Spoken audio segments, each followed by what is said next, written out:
The Future of a King by Maltheniel. Chapter 10.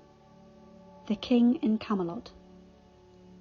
When we had withdrawn into one of the rooms in the castle, there was silence for a long moment.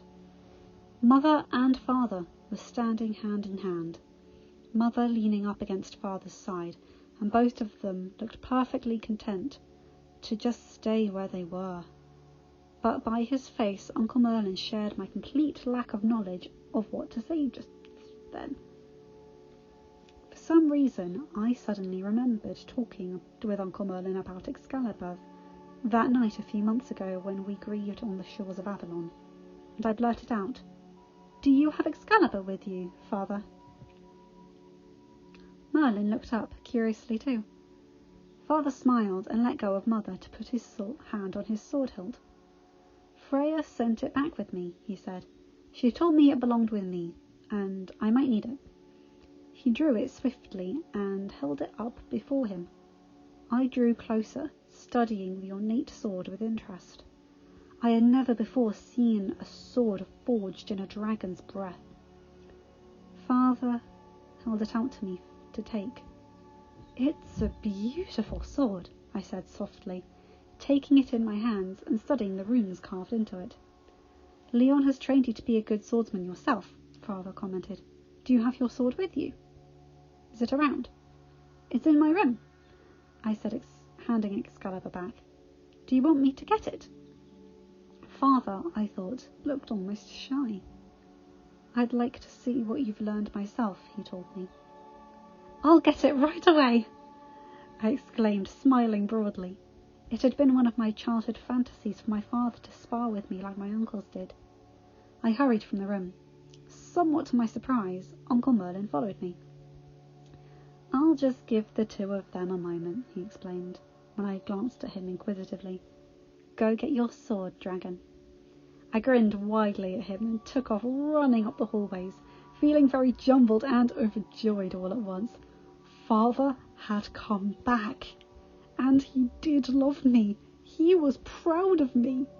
For the first time in my life, my family could be complete. It was almost too much to take in. I fetched the sword and, running back, had reached the end of the hallway leading to the room where the others were when I realised father was emerging from the room to speak to Uncle Merlin. Standing against the wall on the far side of the hallway, not wanting to interrupt, I skidded to a stop, and stopped where I thought I would be out of sight. And I'm afraid I eavesdropped. "Merlin," father began, stressing the first syllable of it. Uncle Merlin bent his head and turned toward father. "I'm sorry, sire," he said suddenly, and then the words flowing out of him in a torrent, as though he had waited years to say it all. "For not being able to keep you from dying, for failing to find a way to save you, for all the lies, and for everything I never told you, for changing." He broke off, out of breath and nearly in tears. Father quickly put his hand on his shoulder. "Stop blaming yourself, Merlin," he said gently.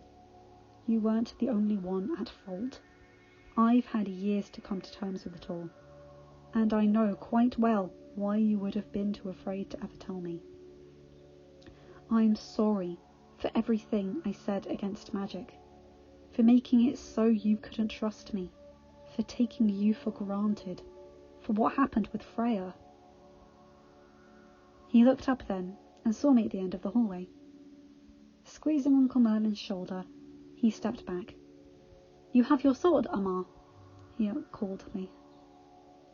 "I brought it," I said shyly, feeling rather as though I'd interrupted something important. Father, though, smiled at me. "Come, show me what you've learned," he said brightly, stepping back into the room. I came forward to follow, shooting Uncle Merlin an apologetic look. The smile he gave me back was a genuine one, though, so I stopped worrying about it. Father had drawn Excalibur again when I came into the room, and we sparred back and forth for several minutes. Father, I could tell, was holding back a bit, but I gave my all to the mock fight, and when we drew apart for breath, Father beamed at me.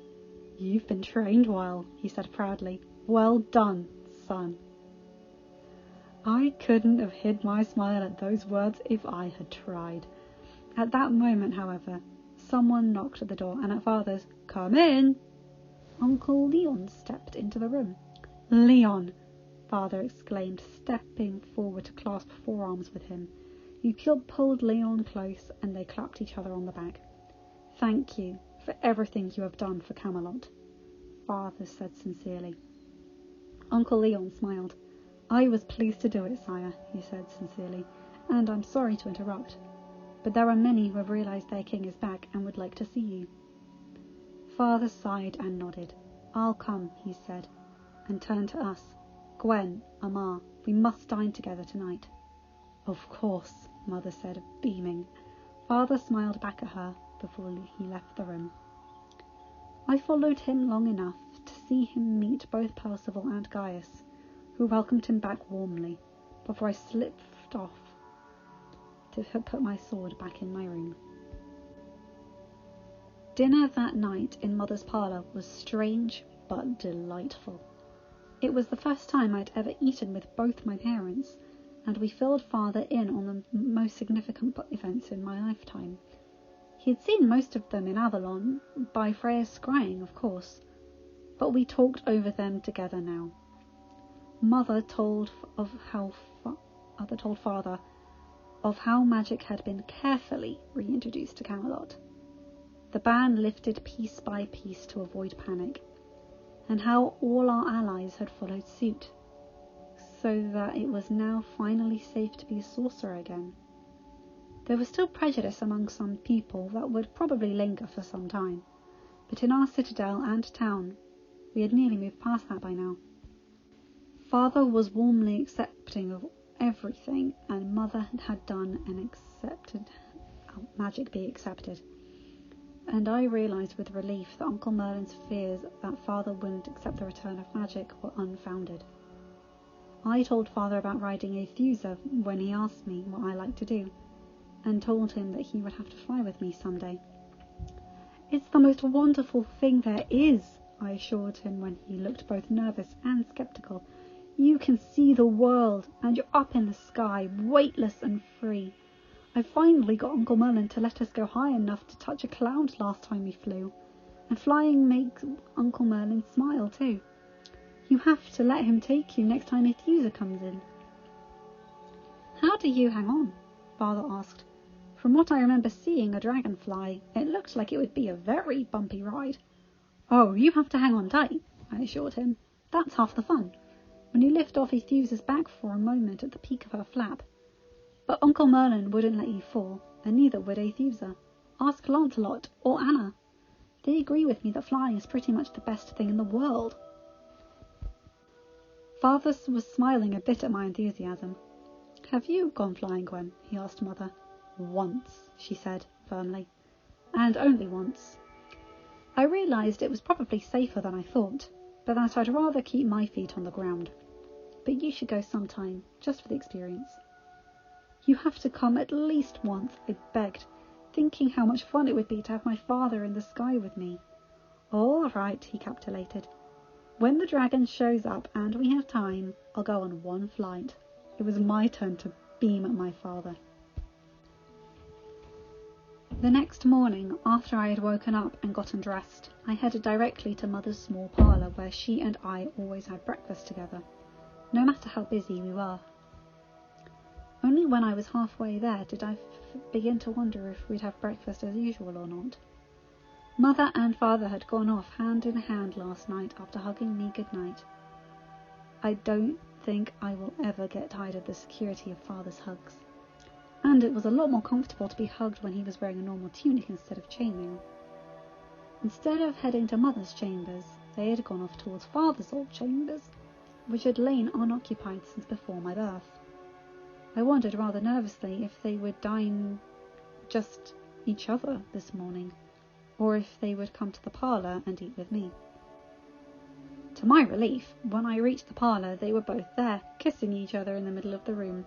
They broke apart when I came in. "Morning, Amma," she said, her smile brighter than usual today, coming around towards the table, which was already laden with food. "Morning, Mother," I answered. "Good morning, Amma," Father said, and that was not part of the usual routine. Hearing his voice still made me smile as I echoed his greeting. "Merlin should be here any moment," Father commented. "I asked him to come up and eat with us." "That's good," I said at once, not really able, even in my own mind, to articulate why I still needed him close when I had Father here, but knowing it was true all the same. We need to have a meeting of the round table today," Father said, sitting down. "The original group or the one with all the advisors?" Mother asked. "Both, probably," Father admitted. "And I need to make a speech to the people this afternoon, to explain my being back and that I'll be taking up the kinship now, and so on.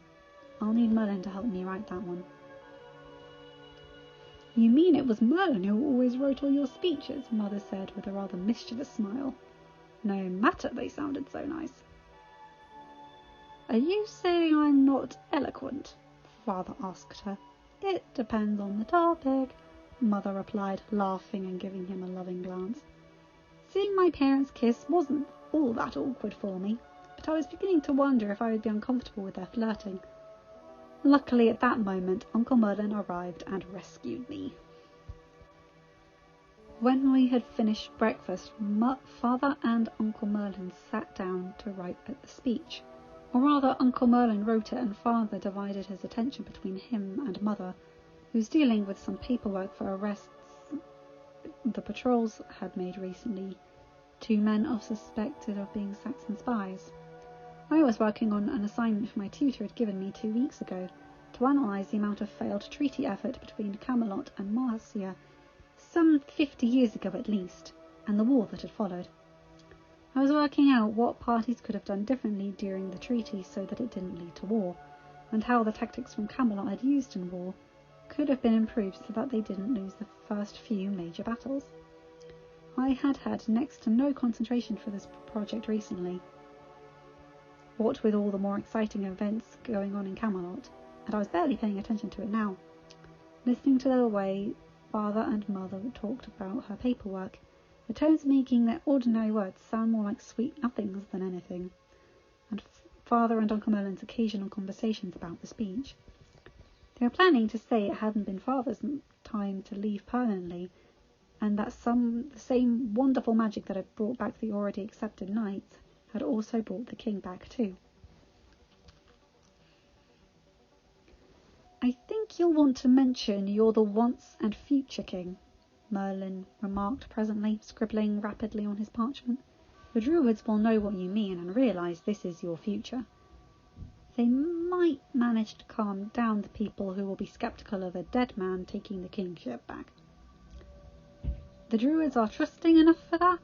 Father asked, a thoughtful look on his face. Uncle Merlin was reading what he had written, so he didn't see the look, but he did tense as he shrugged. "They're strange enough that some of them have acquired quite the reputation for wisdom," he remarked dryly. "Does magic always give its users an innate strange wisdom?" Father asked, looking right at Uncle Merlin. This time he looked up, a pleased smile hovering around his lips. "I don't really think so," he said lightly. "Only those of us who are special to have it." "Very special indeed," Father retorted, but somehow I didn't think it was as mocking as he meant it to sound. Uncle Merlin just beamed at him and turned back to the parchment. I thought I'd seen Uncle Merlin's real smile more times this morning than in any other morning I had ever remembered. It made me feel oddly safe, despite the danger. Mother left presently to deliver her paperwork to Uncle Leon, and I left the table to curl up in a more comfortable chair and continue trying to work. I didn't want to be anywhere else at the moment. Presently Uncle Merlin straightened his parchment. "I think you should have an acceptable speech now, and without me staying up all night to write it," he commented, smiling a bit. Father took the speech and thanked Merlin for it, but neither of them seemed to be in a hurry to leave. After a few minutes, quite out of the blue, Father said, "My wife and I suspect we know why my chambers were so clean when we retired to them last night." Uncle Merlin's smile was small and stilted, and I suddenly remembered all those years he had cleaned Father's room on the anniversary of his death. "I told you once," he said softly, "that I am happy to be your servant until the day I die." "I imagine there was a reason you said that beyond what I could see," Father commented. He didn't sound all that irritated, but Uncle Merlin's eyes were suddenly dark with pain, and he buried his face in his hands. "I swear to you, Arthur," he said quietly through them, "I didn't want to hide everything I did from you, but at first I was terrified for my life. And then I didn't want to come between you and your father, and in the end there was such a tangled web of lies between us that I didn't dare try to cut through it. I didn't want you to think me a traitor. And in the end, you became utterly alone, and it nearly broke you," Father said gently, his voice sounding understanding. "Don't think I didn't notice that even before Camlan, your smiles were hardly real anymore." He hesitated for a moment before adding, "Why did you sound like you were saying goodbye when you told me about always being my servant anyway?" Uncle Merlin lifted his head from his hands, but didn't look at Father.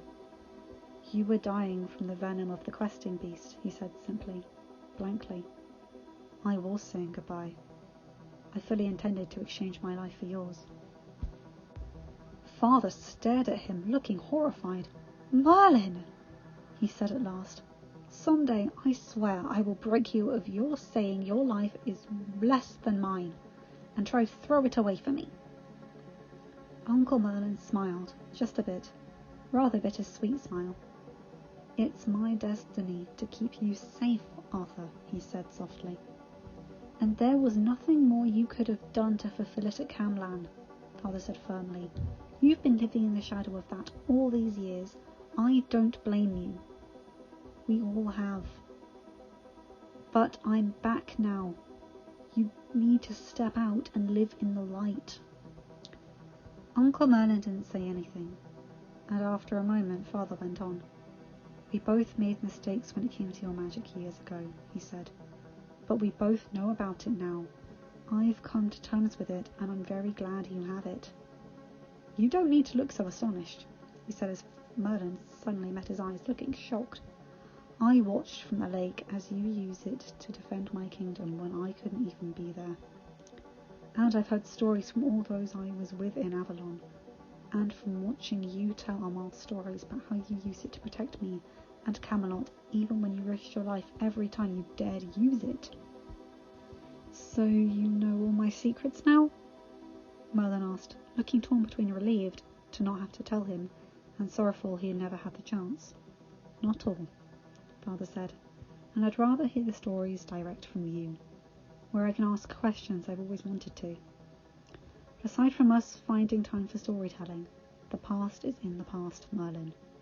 Can we move forward with your magic being a fact?" Uncle Merlin's eyes were shining with tears. "I've never wanted anything else," he whispered. "Good," Father said briskly. "And as part of that, let me make it clear that you are not to clean my chambers again." Merlin frowned. "What do you want me to do, then?" he asked uncertainly. "You said often enough I had no talent for anything else, and that I was a horrible servant anyway." "I was too harsh," Father admitted freely, which made Uncle Merlin stare at him blankly. "I had no idea I'd spend years on Avalon's borders with far too much time to look back on what I did wrong, and wish I could have learned to say what I truly meant while I still lived." "You're not the only one who's thought of all they did wrong," Uncle Merlin muttered, mostly to himself.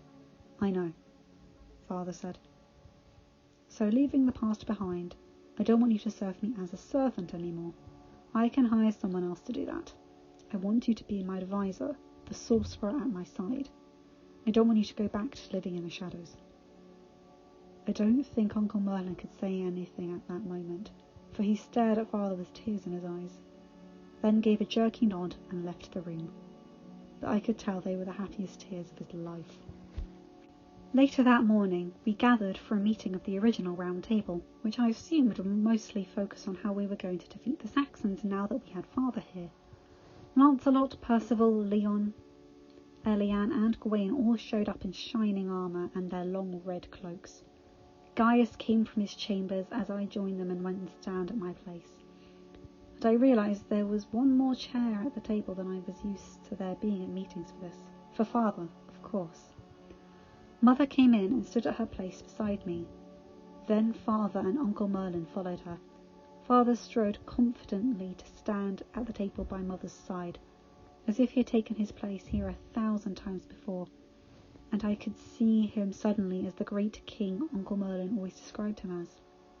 To my surprise, Uncle Merlin hung back, looking uncertain whether he had a place at the table he had always had a vital part of before when I was a child. But Father waved him towards the empty seat on his left.